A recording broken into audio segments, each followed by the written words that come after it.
joined me. Let's start here in France, where it's D-Day for Manuel Valls and his spending cut plans. Tell us more, Stephen. Yeah, there's 50 billion euros on the cabinet table today as the Prime Minister gives an outline of his cost-cutting plan to his cabinet colleagues.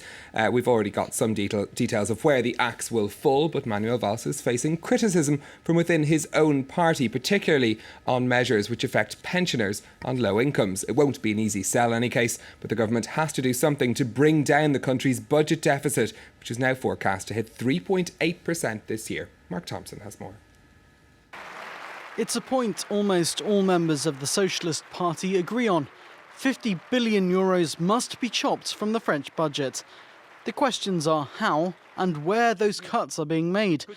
New French Prime Minister Manuel Valls has proposed slashing 18 billion euros from public sector workers and services, 11 billion from local authorities, 10 billion from healthcare, and a further 11 billion euros from social security. The savings would include freezing public sector salaries and social security payments until 2015. For some socialist MPs, that plan would place too much of a burden on low-income households. They've come up with 3 alternative proposals. Among the suggestions, deputies want to delay some tax cuts to businesses or limit them to smaller companies until 2016. Both sides are keen to reach an agreement before Parliament votes on the plan next week. We have made proposals with regards to those with small pensions and taxes on low-income households. I think we've been heard. The conversations with the government are ongoing. The cuts are part of President François Hollande's Responsibility Pact, which aims to reduce taxes on businesses to help create jobs. All this while the government is committed to bringing the budget deficit to under 3% of GDP next year. Now, Florence will have more on those political wranglings over the cost-cutting programme in just a moment. But first, we're going to go to Portugal, which will be testing the water on the markets later as it prepares to exit its bailout programme.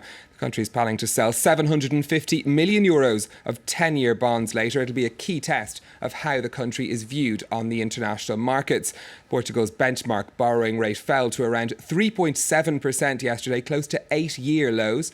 It comes as inspectors from the Troika of international lenders visit Lisbon for one of their final assessments of the country's bailout programme. Portugal is due to exit that programme in May, and the government will need to soon make a decision on how it's going to fund the country after that. The market reaction to this bond sale will be important, as economists say things are starting to look up for the Portuguese economy. Most macroeconomic indicators are improving. On the investment side, we had a pretty good last quarter of last year, and we're expecting good results for the first quarter of this year, with an increase in growth. Some even predict a rate of around 2%. So this is an improvement.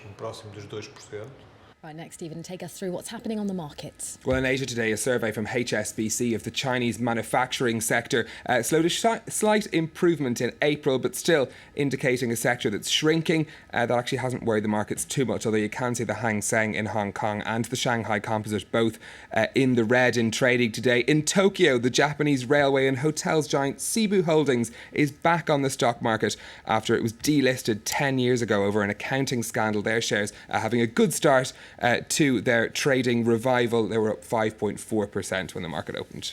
Well, there's no denying that there's plenty of companies news around today. What's caught your eye? I'm going to start with the owner of KFC and Pizza Hut, which has reported an 18% jump in profits in the first 3 months of this year. The company says the boost is down to a revival of its brands in China. Sales in Yum Food's biggest market rose 20% to $1.4 billion as the company bounced back from a food safety scare in 2012. The world's biggest mobile operator, China Mobile, has seen its profits fall for the 3rd straight quarter. The company says it's because of the cost of subsidising the iPhone, which it began selling in January. China Mobile has also been investing in upgrading its network infrastructure. Shares are down, though, about 2.5% in Hong Kong today. Right, well, Stephen, finally, a bonus for tax inspectors in the US, including some who don't necessarily deserve it. Yeah, government inspection into the Internal Revenue Service in America has found out that it paid $1 million in bonuses to staff who themselves were behind on their tax bill. On top of that, it paid out another $1.8 million to workers who are facing disciplinary action for issues including misusing government credit cards for travel and fraudulently claiming unemployment benefits. Now, the government inspector that carried out the audit said that while these didn't break federal regulations, it was inconsistent, unsurprisingly, with the IRS's mission of collecting taxes. On the whole, though, I can tell you just 1.1% of workers in the Treasury Department, which includes the IRS, were behind on their taxes in 2011, which compares to 3.2% for federal workers overall and around 8% for the general population. So they're not the worst out there when it comes to paying their back taxes. It's good to know, Stephen. Thanks very much for that business update. All right, let's take a look at what's